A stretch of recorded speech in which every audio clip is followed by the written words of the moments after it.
El Forensic Lab es un centro del Instituto Universitario de Lingüística Aplicada de la Universidad Pompeu Fabra que realiza tareas de docencia e investigación aplicadas al peritaje lingüístico forense.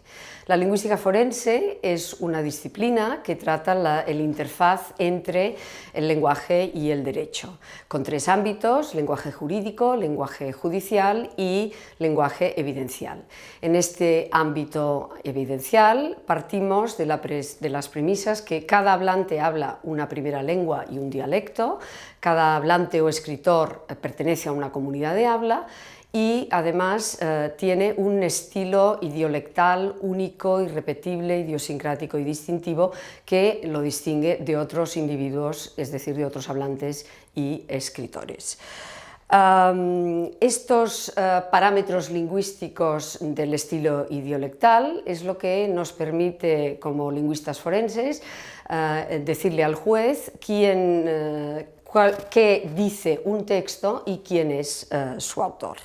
Esto es lo que hacemos, por ejemplo, en el proyecto de idiolectrometría forense, que analiza parámetros lingüísticos en tres lenguas: catalán, español e inglés, y en tres módulos: fonológico, morfosintáctico y pragmático discursivo.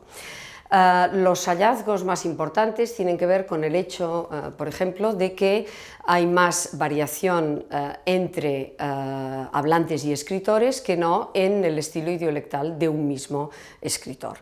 Para que nuestros análisis sean fiables y concluyentes, nos servimos de una serie de herramientas informáticas y de métodos estadísticos, y nuestra práctica diaria más usual tiene que ver con la comparación forense de voz para fines de identificación de la voz de los hablantes y con comparación forense de textos escritos en contextos de determinación de autoría y de detección de plagio. Los casos más frecuentes en la comparación forense de textos son la detección de plagio y la atribución de autoría. En un caso de plagio o detección de plagio tenemos que determinar si dos textos, por ejemplo dos novelas, se han producido independientemente o no. En un caso de atribución de autoría tendríamos, por ejemplo, un texto, un anónimo, y tendríamos un grupo de sospechosos, y tendríamos que decidir cuál de esos sospechosos ha producido el texto o no. También se podría dar el caso de que tuviéramos un texto anónimo y solo un único sospechoso, y entonces tendríamos que decir si ha escrito el texto o no esa persona. La metodología que utilizamos para poder ofrecer unos resultados robustos y fiables se basa en tres perspectivas principales. Primero que todo, se realiza un análisis cualitativo en el cual detectamos unos marcadores de autoría, como pueden ser errores, repeticiones, un uso de vocabulario exclusivo. Después se realiza un análisis lingüístico de corpus, comparando las ocurrencias de esas marcas de autoría en el texto de estudio con las ocurrencias en un corpus de referencia. Y finalmente se lleva a cabo un análisis estadístico que implica un tratamiento computacional del corpus. El caso más frecuente de comparación forense de voz que se nos puede presentar en el laboratorio comporta la comparación de dos voces.